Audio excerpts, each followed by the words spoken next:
Clippers last night was ridiculous. Speaking of the playoffs, a matchup that I don't think we're going to see in the playoffs, Brooklyn Nets versus LA Clippers. And the reason why I don't think that we're going to see the Nets and the Clippers in the playoffs is because I don't want the Lakers to be in the finals. So I'm going to bet on them to make it to the finals. That's my motto. This is my new motto in sports. Well, it's been like this for a while, but what I live by is that if I don't like a team, the least I can do is be right about them being really good. You know, if I don't like a team, I'm not going to be wrong about them being good.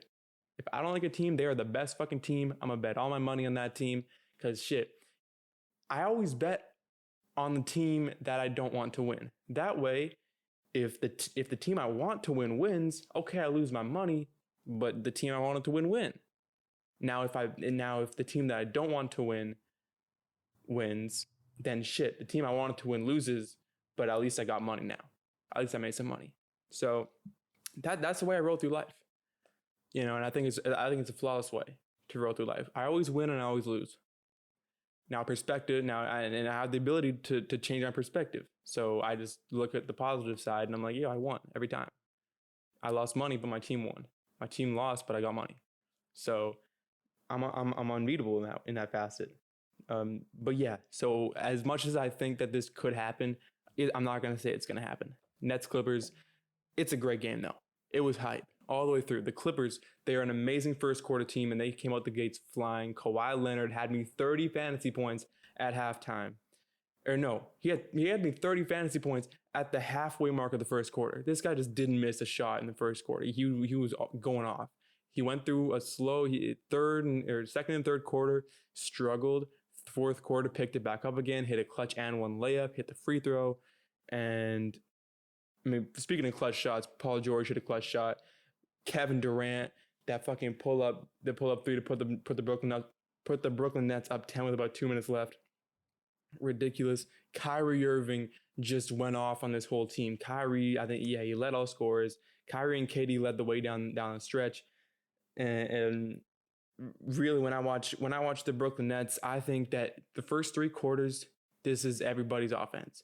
It's Harden, it's Kyrie, it's KD, it's everybody's offense.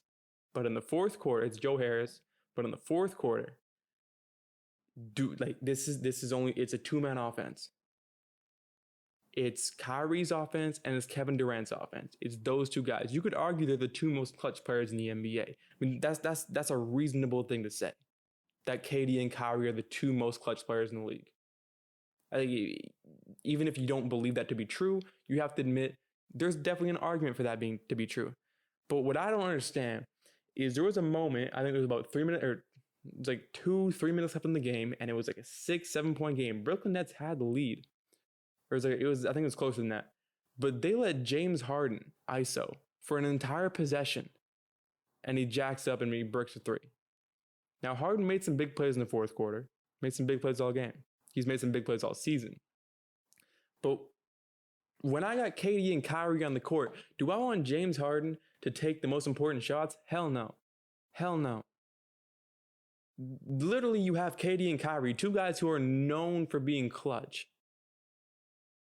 And then you have James Harden, a guy who's known for choking in big moments. In the fourth quarter from the Brooklyn Nets, I am just giving the ball to KD and Kyrie Irving. Or they're the ones shooting. They're the ones who are driving the offense. They're creating the plays. And for the Clippers, I think that you can start to rely. I mean, Kawhi Leonard is the best player on this team by far. I mean, I don't know where I've seen this narrative where like, Paul George he should be an all-star starter this year. He's the one really leading the Clippers. Paul George is great. And I think Paul George is much better than he was last year. I think his mental, I think that's the here this year. Because last year, you remember in the bubble, man, this man was like literally going through depression, which is why he was shit. Kawhi Leonard was shit just because he was shit. But Paul George, he was going through some shit. He had 26 points. Kawhi Leonard, 33 points. Kawhi Leonard, I'm ready to start a petition that doesn't let Kawhi Leonard shoot 3-pointers in the fourth quarter. He can shoot 3-pointers all throughout the game. He shoots about 40% from downtown, which is way better than I thought. But in the fourth quarter, can we please not let Kawhi shoot 3s? He just doesn't hit him. I don't know why. And I'm sure people can find clips of Kawhi Leonard hitting 3-pointers. I remember there was that one in San Antonio against Houston where he rose up, hit the 3-pointer, then pinned James Harden on the other end. One of the greatest moments of my life. Let's be real. But Kawhi, I'm ready to start a petition. Don't let Kawhi Leonard shoot threes. I'm down with that in the fourth quarter at least. He was a +7 on the night, 4 steals, 2 blocks. I'm saying this right now. Kawhi Leonard, I've always been big on Kawhi, but he truly is an MVP candidate and he's a Defensive Player of the Year candidate. He's in the top 5, I think, in MVP for sure. And Defensive Player of the Year, he's 1, 2, or 3. I mean, it's Gobert, it's Turner, and it's Kawhi Leonard right now. That's what I see. Because Kawhi's a strap. He really is a strap, and he can really guard anybody on the Brooklyn Nets, which was crazy. Like, Kyrie Irving shook him once. Kevin Durant really, when he was being guarded by Kawhi Leonard, didn't do much. He really didn't. You notice this. You know you're a great defender when every single time Kawhi Leonard is guarding you. Every single time Kawhi Leonard is guarding you, you switch off of him. Every single player does it. Even LeBron James does it. And once you start noticing it, you can't take your eye off of it. Kawhi Leonard, just an absolute strap on defense. Speaking of players who are fucking good as shit, Nick Batum is literally a demigod. And I don't care what you say, but Nick Batum, like, low key, is just an absolute cheat code. He came over from Charlotte and was overpaid as fuck by Michael Jordan for reasons that I don't fucking know why. And so everyone just kind of assumed that his career was over. But in 2021, Nick Batum he's a catch and shoot, just demigod. This guy, he's a knockdown 3-point shooter out of fucking nowhere. 5 of 8 from downtown. He was hitting these fucking catch and shoot. He was looking like Klay Thompson at times. Just an absolute sniper. Shout out to Nick Batum, man. Shout out to Nick Batum. He had 21 points. Marcus Morris coming off the bench at 16 points. And then for the Brooklyn Nets, Harden with 23 points, 14 assists, 11 rebounds. He is a walking triple-double. Every fucking game, this guy is just an absolute walking triple-double. Kevin Durant with 28 points, 9 boards. Kyrie Irving, game high, 39 points. He went off. Him and KD went off in the fourth quarter. And then Joe Harris, 13 points, but was a +16 on the night. He was a +16 on the night. Terrific from Joe Harris right there. Now, like I said, I think the Lakers are going to win the championship. Lakers, for me, they're the best team in the NBA right now. And I say they're going to win partly because I don't like them and I don't want them to win. They're the one team I don't want to win. So I just picked them to win.